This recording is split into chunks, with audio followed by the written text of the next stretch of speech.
Buen día amigos, bienvenidos a esta nueva emisión de Historia Ahora.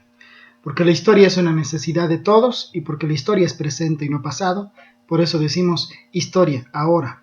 Y es ahora cuando somos testigos de la resurrección de fantasmas, ¿no? De la reedición de fantasmas, y en esta ocasión quisiéramos analizar uno de ellos, que es el populismo. Recientemente el presidente Enrique Peña Nieto, apenas en su tercer informe de gobierno, particularmente en su mensaje en torno a su tercer informe, habló de que, bueno, pues el país está bien, hay dificultades, sin duda, hay malestar, lo entiende, pero hay que darle oportunidad a las reformas estructurales y otras cosas para que las cosas se vayan componiendo en el último tramo o el segundo tramo de su administración. Lo que sí nos advirtió fue que no hay que caer en malos augurios, no hay que caer en promesas falsas y particularmente no hay que caer en las promesas del populismo. Ya es la segunda ocasión que el presidente de la República, Peña Nieto, nos habla de populismo, nos señala este tema y este concepto y este sujeto. En realidad no sabemos de lo que esté hablando cuando dice populismo. Y es un término que entre algunos pretendidos analistas, algunos más serios, unos no tanto, entre periodistas, se menciona este término de populismo, pero nadie lo define. Todos dan por hecho que hay un entendimiento general sobre el asunto, pero nadie define de qué se trata esto. Y creo yo que no es justo, porque esto tiene que ver con distintos planteamientos en contextos distintos donde se generaron estos planteamientos, y traer esos conceptos a una realidad y aplicarlos tan pues simplemente me parece una irresponsabilidad. Sea el presidente de la República, sea un periodista, sea un analista, etc. Hablemos del populismo. El populismo es un concepto, pero también es un posicionamiento político. ¿Qué tanto tiene que ver con México? Eso es lo que habría que analizar. Tenemos tres planteamientos de populismo. Tres momentos en donde se ha hablado de populismo. El primero es el populismo político. Y ese es un fenómeno específicamente de origen ruso. El populismo fue un movimiento político opositor al régimen zarista en su momento, ubicado en el siglo XIX y que básicamente alentaba demandas agrarias y que sostenía que el movimiento campesino pues tenía que ser el fundamental para la transformación de la Rusia de entonces. Obviamente la demanda de la tierra pues era fundamental, y tuvo un cierto periodo de vida el populismo ruso, pero acabó desapareciendo al no encontrar un contexto idóneo para poder expandir su planteamiento, particularmente en el sector campesino.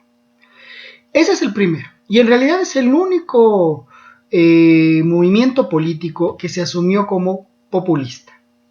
Evidentemente el término alude a reclamar el apoyo y la participación del pueblo, que en el caso ruso pues eran fundamentalmente campesinos.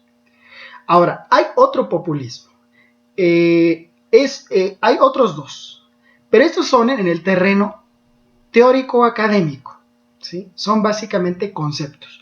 Uno que alude o que está dentro de la esfera de la economía y otro que está dentro de la esfera de la ciencia política.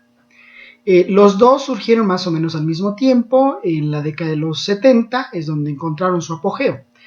El populismo económico es un concepto o que trata de englobar prácticas de gobierno en donde el Estado actúa como un sujeto económico, invirtiendo, ejecutando tareas económicas para alentar la productividad y el dinamismo de una economía X, de un país cualquiera.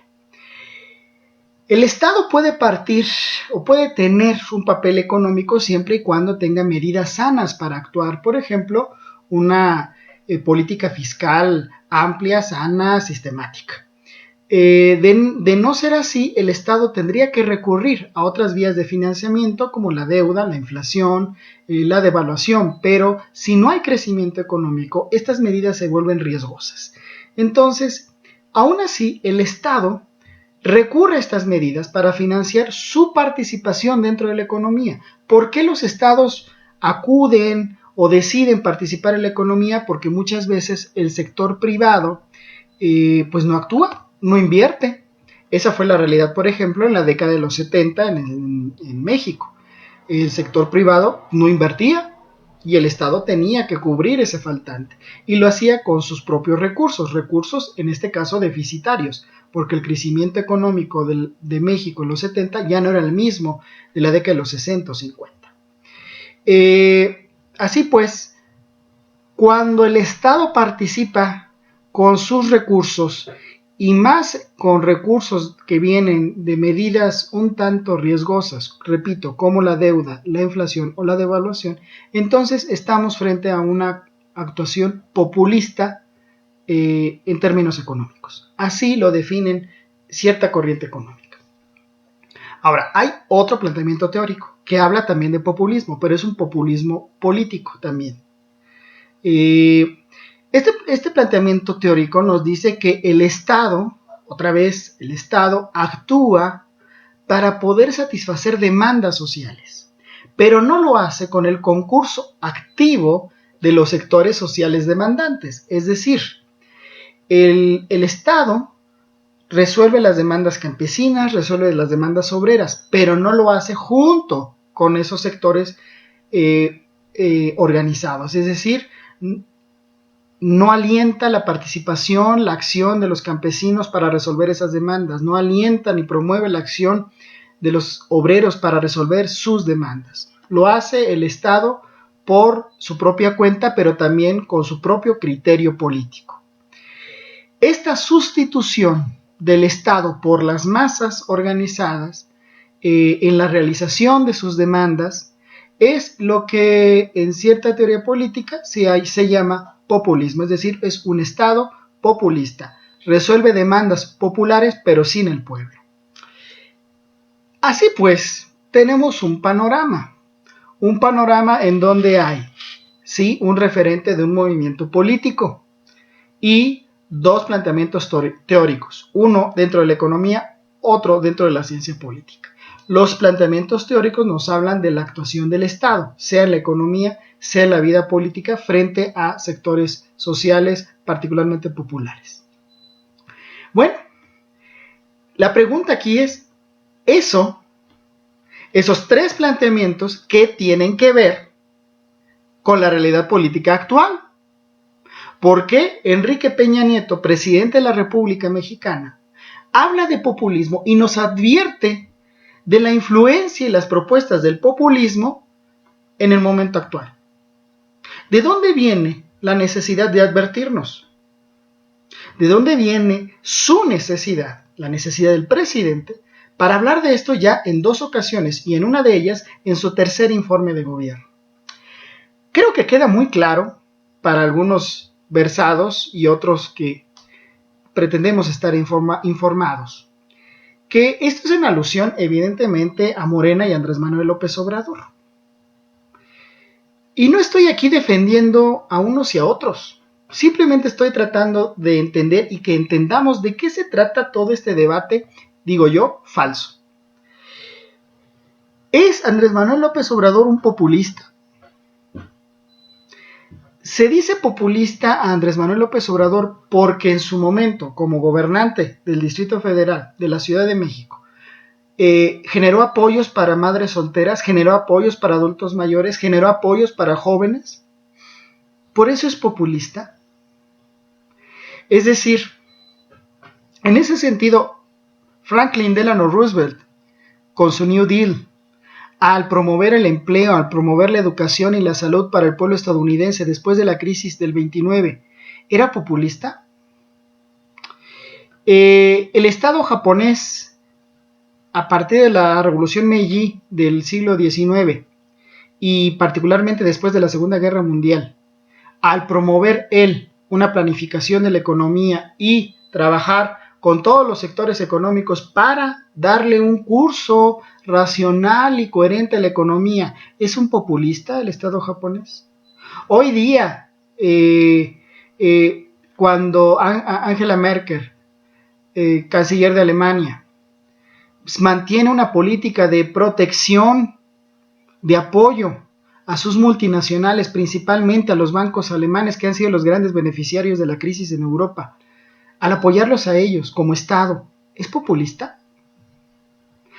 El Estado español, que en su momento encabezaba el rey Juan Carlos y el presidente Zapatero, el presidente de gobierno, al proteger a los bancos españoles en Sudamérica frente a las acciones de gobiernos como el de Evo Morales, Hugo Chávez o Correa mismo, ¿es populista al apoyar a sus empresas?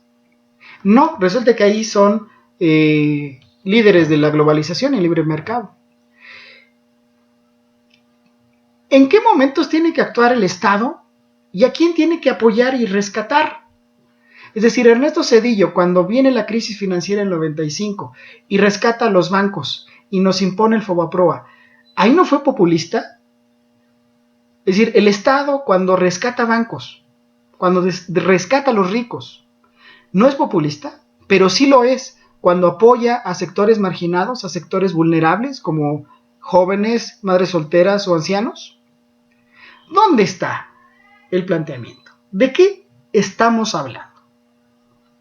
Se es un político peligroso cuando se apoya a sectores vulnerables, pero no se es peligroso cuando se apoya a sectores privilegiados. Creo yo que estamos entonces, cuando el señor Enrique Peña Nieto, presidente de la República, habla de populismo, en principio creo yo que no sabe de lo que habla. Y en segundo, creo que está aplicando un concepto de manera no solamente anacrónica, sino totalmente fuera de lugar y fuera de contexto. En ese caso, pues que se diga, se tiene temor de una serie de fuerzas políticas y de una serie de liderazgos ubicados en las izquierdas. Bueno, eso en política es correcto, deslindamos los campos, pero no inventamos fantasmas, no traemos a la vida fantasmas para entonces confundir a la gente.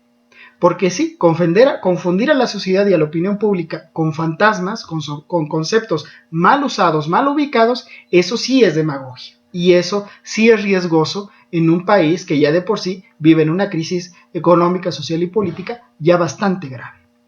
Así pues, creo yo que cuando entendemos historia podemos entender este tipo de conceptos en su curso temporal y cómo han impactado en ciertos momentos históricos, pero también entendemos cómo en otros momentos, en el presente por ejemplo, pues no aplican y no tienen justificación ni para su mención ni para su uso político. Así pues, amigos, espero que estos elementos nos sirvan para el debate, porque la historia no solamente es pasado, todos necesitamos de la historia, y porque la historia es presente y no pasado, por eso decimos historia ahora. Nos vemos la siguiente. Gracias.